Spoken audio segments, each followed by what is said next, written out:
Everything we design is a response to specific climate and culture of a particular place. It's a famous saying by Sir Norman Foster. Hi, my name is Devanshee and I'm a second year student at International Design Academy, and today we are here to discuss what is site analysis, why do we carry on, or what's the purpose of it, and what are the factors to be taken care of while doing it. Now let's come on to what is site analysis. An architectural site analysis helps us to look at issues such as site location, size, topography, zoning, traffic condition, climate, soil and vegetation. It's a pre-designed research activity which focuses on existing and potential condition on and around the building site. This analysis also needs to consider any future developments or changes to the site surroundings, such as road designation, changing cultural patterns, or other significant developments within the area. Now, what's the purpose of site analysis?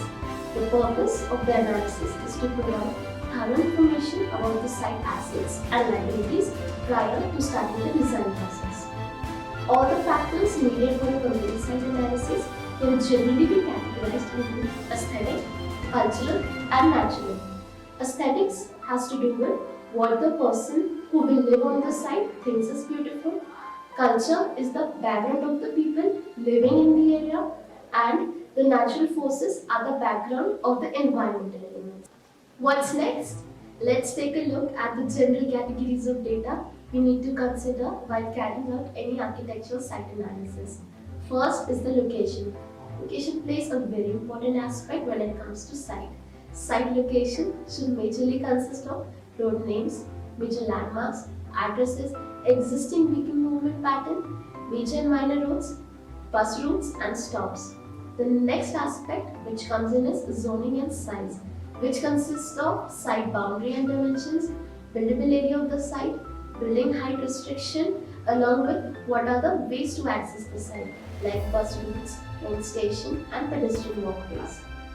Then comes as natural features such as soil type, trees, rocks, topography, rivers, ponds and drainage patterns.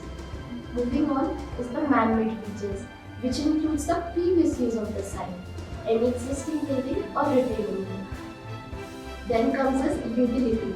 This includes gas, water, sewer, telephone, on and above the ground, location of power poles and substations.